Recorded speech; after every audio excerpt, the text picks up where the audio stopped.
찬송가 482장 참 즐거운 노래를 주께 영광 돌리겠습니다.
전능하사 천지를 만드신 하나님 아버지를 내가 믿사오며 그 위아들 우리 주 예수 그리스도를 믿사오니 이는 성령으로 잉태하사 동정녀 마리아에게 나시고 본디오 빌라도에게 고난을 받으사 십자가에 못 박혀 죽으시고 장사한 지 사흘 만에 죽은 자 가운데서 다시 살아나시며 하늘에 오르사 전능하신 하나님 우편에 앉아 계시다가 저리로서 산 자와 죽은 자를 심판하러 오시리라. 성령을 믿사오며 거룩한 공예와 성도가 서로 교통하는 것과 죄를 사하여 주시는 것과 몸이 다시 사는 것과 영원히 사는 것을 믿사옵나이다. 아멘. 슬기로운 자의 지혜는 자기의 길을 아는 것이라도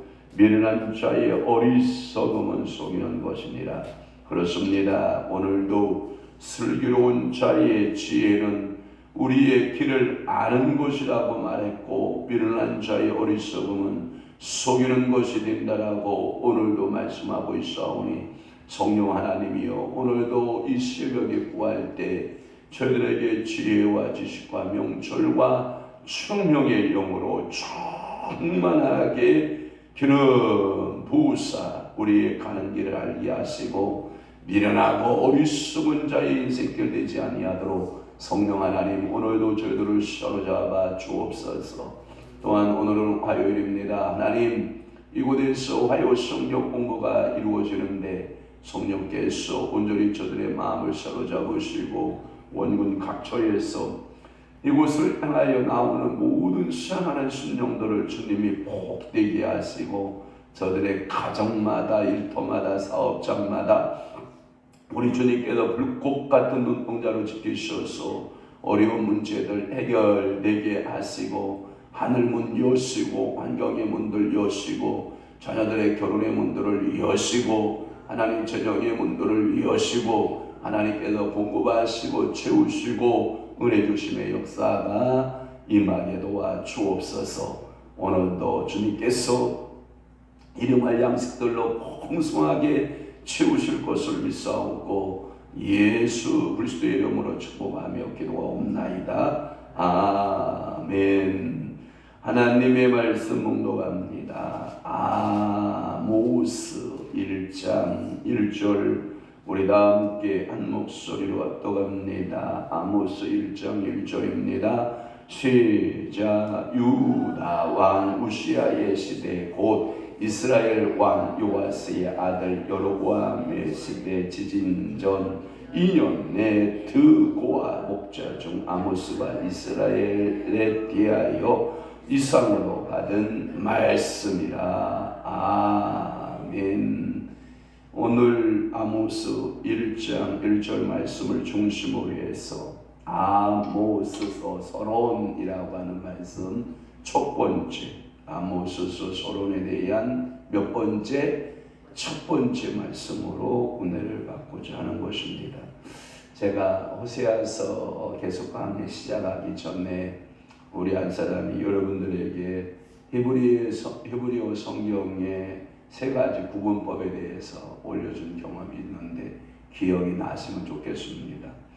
그 히브리서의 구약성서에는 몇 권으로 나누어지냐면, 지금 우리는 히브리 성서를 39권으로 나누고 있잖아요.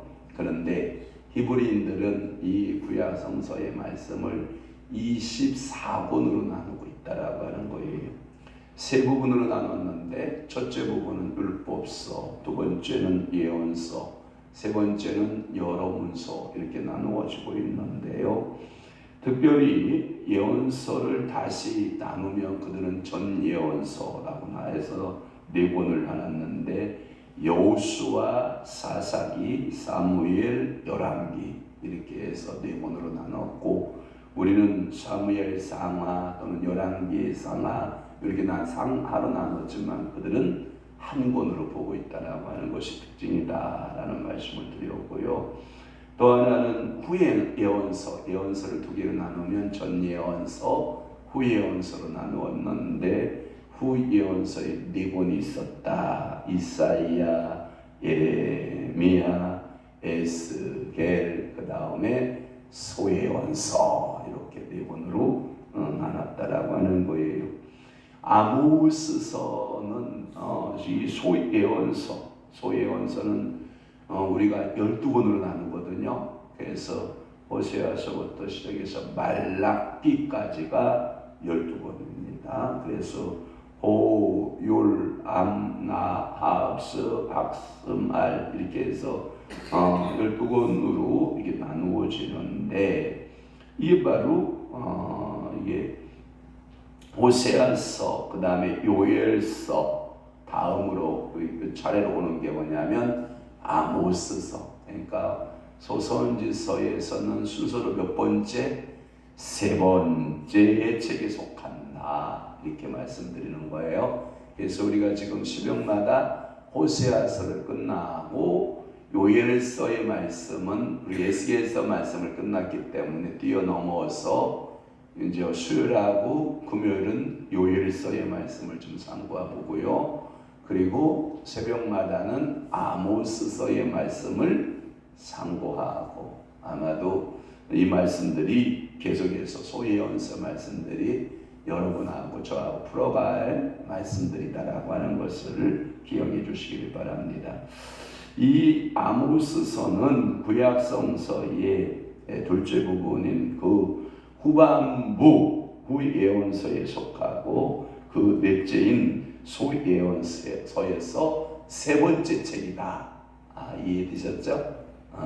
구약성서에 나누어진 유브린들의 후예언서 가운데 네 권 중에 네 번째 소예언서에 세 번째 속하는 아모스다. 기억하시면 하면, 본서의 내용이 예언자 그 아모스의 예언인 것으로 일반적으로 받아들여지고 있다라고 하는 것이 특징이에요.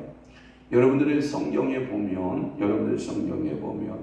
저자 나와요, 안 나와요? 나오죠. 누구로 되어 있는가요? 아모스. 이게 지배적이에요. 어느도 거기에 대해서 반론을 제기하려고 하는 사람이 간혹은 있긴 하지만 일반적 보편적인 이 아모스서의 저자는 선지자 아모스, 이렇게 이해를 하시면 좀 좋겠습니다. 그러면 그 첫 번째로서 아모스에 대한 이야기를 좀 해볼게요. 이 아모스, 이 선지자의 이름의 뜻이 있어요. 또한 이 아모스는 그 사명감에 이 선지자의 이름을 호칭을 해준 것 같아요. 그래서 이 아모스라고 하는 말은 그 부모님의 신앙 고백이 들어있을 것 같기도 하는데, 짐이라고 하는 뜻을 가지고 있어요. 짐. 여러분들이 무거운 짐진 자, 이런 뜻을 가지고 있는데, 그래서 짐진 자, 이런 의미가 있어요. 그러면 보세요. 이 아모스가, 아모스 선지자가 이제 오실 예수 그리스도에 대한 모형이잖아요. 그러면 예수님께서 이렇게 말씀하시오. 수고하고 무거운 짐진 자들아 다 내게로 오라. 마태복음 16장 31절인가 그렇잖아요. 그러니까 수고하고 무거운 짐진 자들아 다 내게로 오라. 그러면서 내가 너를 뭐하게 하리라? 쉬게 하리라. 이런 말씀을 하는 것은 뭐냐면, 인생들의 무거운 짐은 누가 진다? 아모스가 진다. 다시 한번, 인생의 무거운 짐은 구약에서 누가 지고? 아모스가 지고, 우리가 구속사로 풀면 우리의 수고하고 무거운 짐은 누가 지고? 예수가 진다. 그래서 이 아모스는 이 미래의 예수 그리스도께서 우리 인생의 죄짐을 지고서 고나거든 그러잖아요. 여러분들이 그 주영적 바라라는 말씀 있잖아요. 찬송가 중에. 그러니까 우리 인생에는 다 누구나 나름대로의 짐이 있다 없다? 있다가 답이에요. 그러니까 여러분들이 인생에 짐은 누가 진다? 아모스가 진다. 이런 의미에서 이 아모스의 이름의 뜻이 짐 또는 짐진자, 이런 의미를 가지고 있다라고 하는 것이고요. 그는 문서의 예언자 중 아마도 전반부에, 그러니까 시대적으로 그 역사에 일했던, 무슨 포로기 이전이냐 포로기 이후냐 이렇게 보는 조기설과 후기설 이렇게 봤잖아요. 요엘서의 말씀도 포로 끌려가기 전의 사역자다, 끌려갔다 온 이후의 사역자다. 잘 잊어먹어도 감사해요. 끌려가기 전의 사역자죠. 그러니까 끌려가기 전의 인물에 속하고 역시 아모스도 이 조기의 선지자였을 것이고, 여러분들 그 이사야 알죠? 이사야가 궁중 귀족 출신의 선지자잖아요. 그런데도 이 이사야보다 앞서서 예언의 말씀을 전했던 선지자로 여러분들에게 기억하시기를 바라고, 또 하나 호세아 알죠? 호세아 우리가 배웠잖아요. 호세아하고는 동시대의 인물로 볼 견해도 있고, 그 호세아보다도 앞서서 예언의 말씀을 전했다라고 하는 그러한 예가 있거든요. 그러니까 아마도 아모스는 이사야보다도 호세아보다도 앞선 선지자다, 이렇게 여러분들이 기억하시길 바랍니다. 이 아모스는 성경 1장 1절 우리가 보았는데, 거기에 보면 드고아라고 하는 목자 중 이렇게 되어 있죠. 드고아 나와야 안 나와요? 1장 1절입니다. 다 함께 봐요. 시작. 유다 왕 우시야의 시대 곧 이스라엘의 왕 요아스의 아들 여로보암 시대 지진전 2년에 드고아 목자 중 아모스가 이스라엘에 대하여 이상으로 받은 말씀이라. 이제 내일 아침에 시대적인 상황을 제가 배경을 설명하겠지만, 오늘은 좀 이름에 대한 중점적으로만 여러분들 조명해 드리려고 하는 거거든요. 이 드고아 지방이 항상 이스라엘의 성지에는 중심이 어디라고 했어요? 예루살렘. 그러니까 우리 한국의 수도 이런 거죠. 서울에서 광명이 몇 킬로냐, 수도권에서 몇 킬로 정도 되느냐. 그러면 이 서울에서 대전은 몇 킬로고 이렇게 나가는 거죠. 그러니까 예루살렘에서 남쪽으로 20km 정도 되는 거 보고요. 그 다음에 예루살렘하고 베들레헴 사이에 한 10km가 떨어졌다고 보면 예루살렘, 베들레헴, 그 다음에 드고아, 이게 10km의 지점에 베들레헴, 그 10km 밑에 지점에 드고아, 이렇게 생각하시면 돼요. 그러니까 여러분, 제가 이 복을 여러분들이 도와주려고 지금 이렇게 킬로미터 수를 지금 이야기를 하고 있는 거거든요. 아마도 여기에서 이분의 직업은 뭐 이사야 같이 귀족, 아니면 가문이 좋은 제사장 가문, 요엘도 제사장 가문이라고 그랬잖아요. 그러니까 여러분, 자연스럽게 요엘과 같은 그 선지자는 이 레이 가문의 제사장으로서 종교성이 풍부하죠. 그런데 이 아모스 같은 경우는 농부예요, 농부. 그러니까 목자 또는 뭐로 나오냐면 백봉나무를 키우는 자, 뽕나무 배양하는 자, 이렇게 되어 있는데, 사실은 이 뽕나무보다는 농부로서 무화과를 재배하지 않았을까, 이렇게 가능성이 좀 있고요. 그래서 그는 드고아의 목자다, 그는 드고아의 농부다 라고 하는 표현을 쓰고 있고요. 1절에 그렇게 나와 있고요. 또 하나는 뭐냐면 여러분들이 7장에 넘어가 보면, 한번 7장으로 넘어가 봐요. 14절을 우리 다 함께 보면 거기 나와 있어요. 자, 우리 다 함께 봅니다. 시작. 아모스가 아마스에게 대답하여 이르되 나는 선지자가 아니며 선지자의 아들도 아니라 나는 목자요 뽕나무를 재배하는 자로서, 이렇게 나온단 말이에요. 그러니까 이 아모스는 여러분들이 생각하기에 예언의 내용에 있어서 귀족적이다, 서민적이다, 서민적 삶을 갖고 있는 거죠. 그러니까 이 아모스가 이 소명을 받은 이 드고아, 그러니까 주목받는 지역이었다, 주목받지 못한 지역이었다. 주목받지 못한 지역이었죠. 그 말은 예수님의 제자들을 부르실 때 당시 주목받는 대인들 뽑나요? 주목받았던 그 예루살렘의 제사장들을 뽑았나요? 서기관들이나 바리새인들을 뽑았을까요? 아니잖아요. 갈릴리 바다에서 고기 잡는 어부들에게 나를 따르라 나를 따르라 하면서 사랑의 예수님이 부르셨어요. 그잖아요. 그러니까 이 드고와 또 주목받지 못한 사람, 제가 이 설교 준비를 하면서 저를 대입해 봤어요. 그랬더니 웃음이 제 입에서 막 나오는 거예요. 야, 황영환, 너 말이야 계룡산 산골짜기에서 그렇게 무속이 많고 샤머니즘이 강한 무속신앙으로 가득 찬 그곳에서 내가 너를 불러냈어, 뽑았어. 그리고 내가 너를 목사로 불렀어. 근데 제 마음에 막 이렇게 기쁨이 오는 거예요. 감사하잖아요.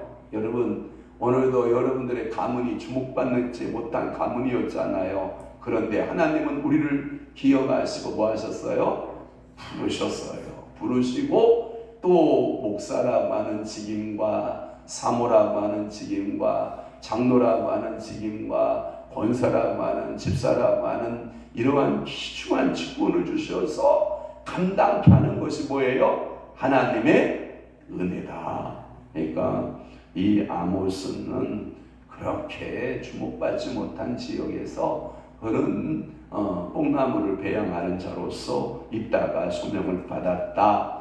그는 목자였고 농부였다라고 하는 말씀을 여러분들이 기억할 수 있기를 바라고요.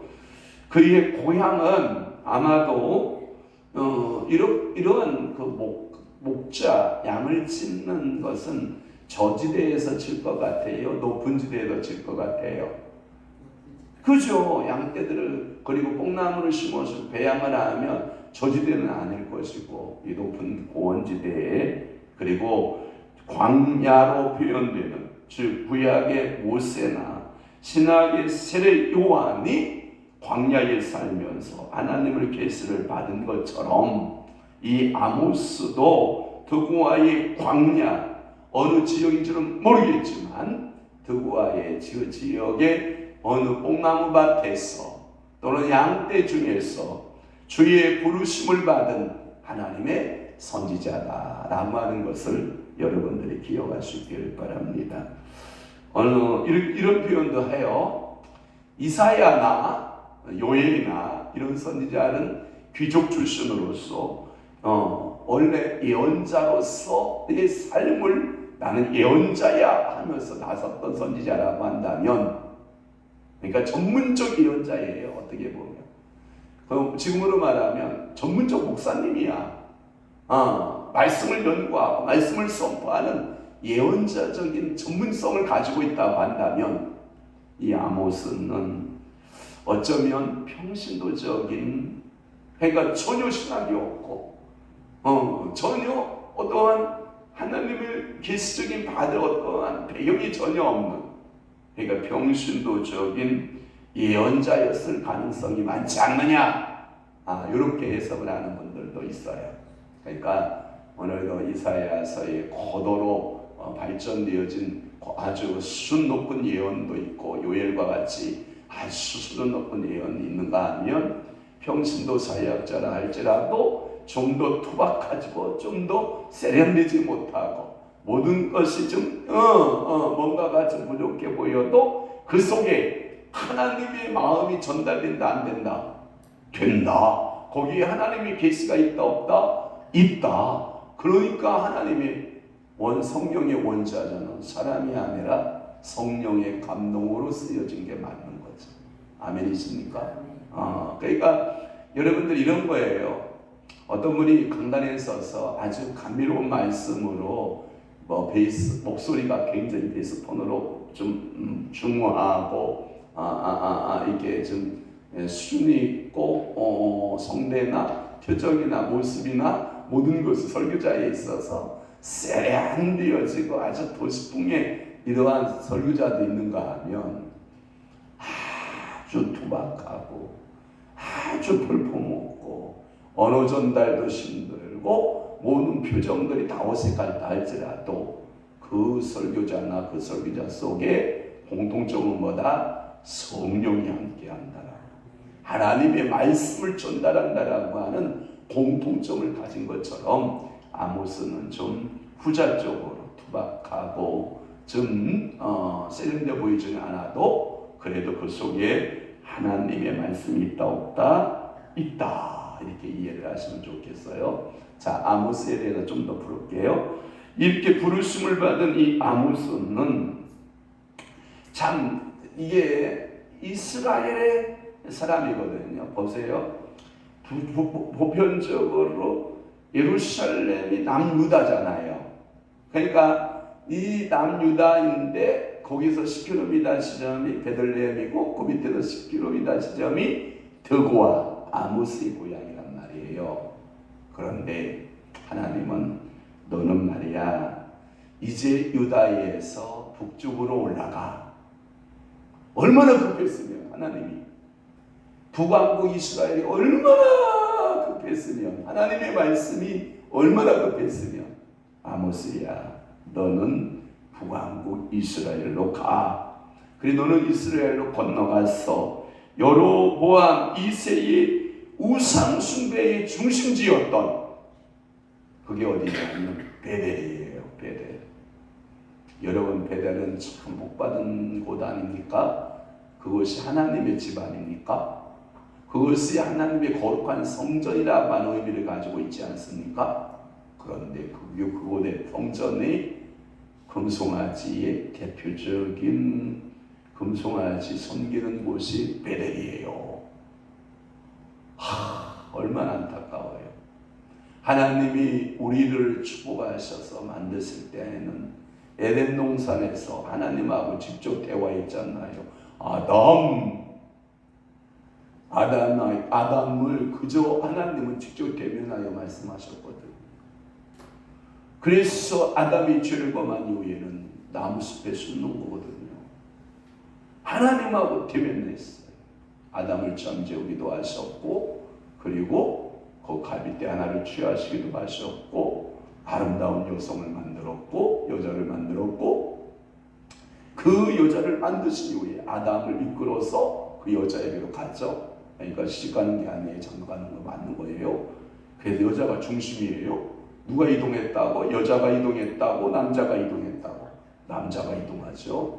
그래서 그 아담을 이끌어 하와에게로 가는 거예요. 여자에게로 가니까 이 남자의 고백하는 거 참 재밌죠. 바보과 약간 바보과예요. 이는 내 뼈 중에 뼈요 살 중에 살이로다. 너는 남자에게서 취하였으니 이제 너를 여자라 칭하리라. 이런 말씀들을 하거든요.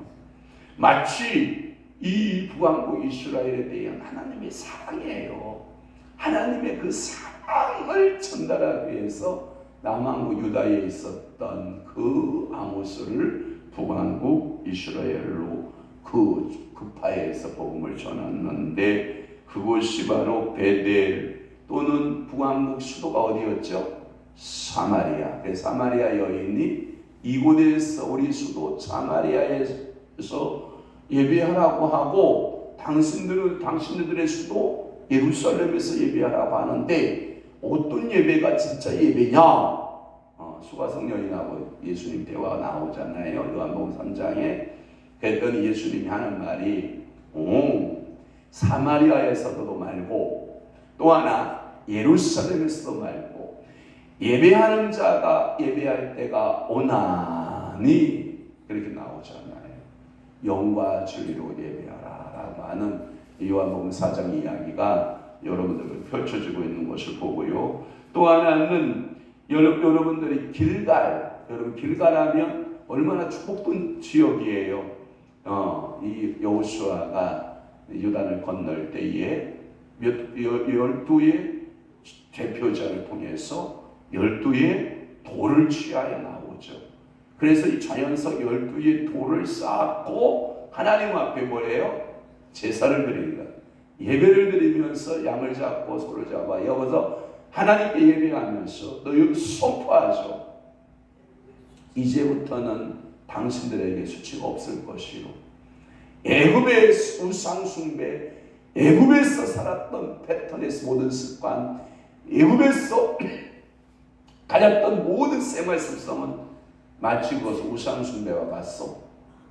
당신은 그 모든 것을 버려야 되고 이제는 하나님의 거룩한 성민으로서 생활 패턴과 생활 습관을 가지고 사는데 그게 가장 중요한 게 하나님을 어떻게 섬길 것이냐라고 하는, 여러분들이 이제까지 애국에서 보았던 신은 금송아지였소.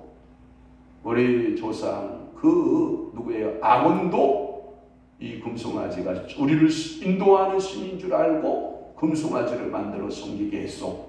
그러나 우리의 주신은, 우리의 주인은 금송아지가 아니라 전능하신 여호와 하나님 말씀하시는 모세에게 말씀하시고 모세에게 성막을 주시고 모세에게 말씀하신 그 하나님이 우리의 전능하신 하나님이요 라고 설교를 하고 있는 거죠. 이렇게 그가 부르심을 받기 전에 드고아를 떠났다고 보고요, 본서 후반에 나타나는 그 5가지의 환상, 7장에 나오면 메뚜기 재앙부터 시작해서 5가지 재앙이 7장 이후에 나오는데 그 5가지의 그 환상이 아마도 이 드고아의 지역에 살고 있었던 아모스의 소명과 부르심의 관계인 아주 밀접한 관계가 있지 않을까 하는 것이 그 주된 예고요.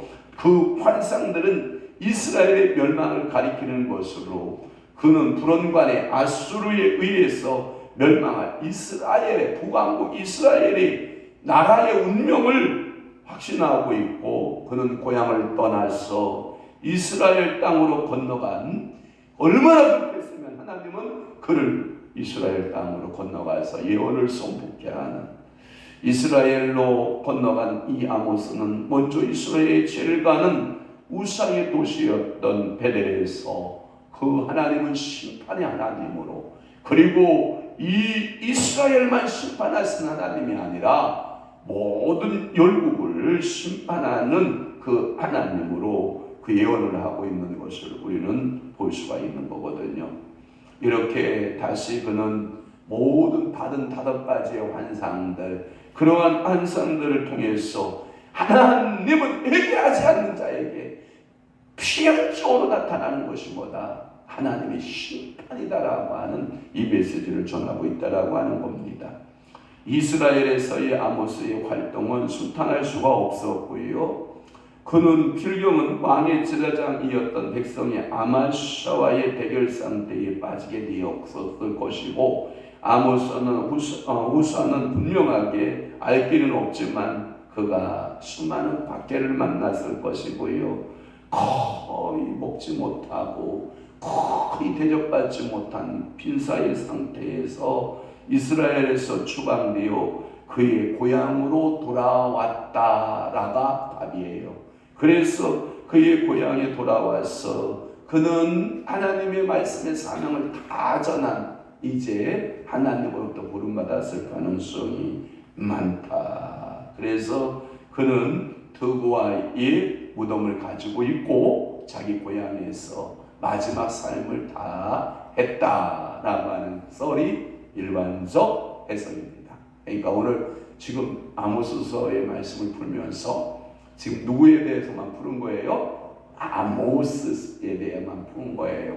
이제 내일 아침에는 그때 이 당시 시대적 배경하고요, 좀 오늘도 설명이 많이 나왔지만 좀 더 자세히 말씀드리고, 왜 하나님은 아모스서의 말씀을 통해서 이스라엘에게 주고자 했던 목표가 있었을 거 아니에요.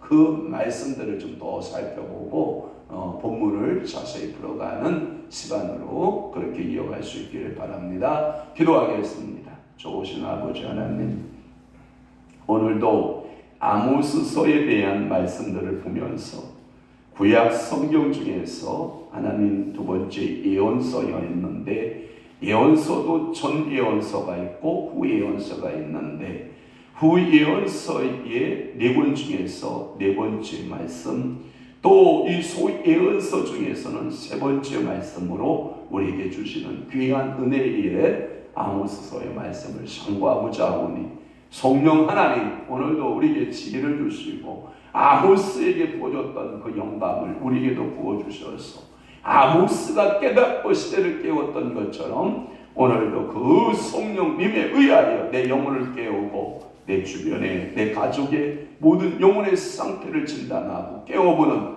아모스 같은 모든 삶이 우리에게도 주어지도록 아버지가 축복하시고 그 사명을 감당하는 하나님의 사람들 되게 하시옵소서. 이제는 우리 주 예수 그리스도의 은혜와 하나님 아버지의 극진하신 사랑하심과 성령님의 강화교통 내주 이루 역사 충만하시니 오늘 남은 때에 아모스의 말씀을 통하여 은혜 받기로 결심하고 작정한 사랑하는 귀한 심령들 위에와 교회 위에 이제로부터 영원토록 함께 있을지어다. 아멘.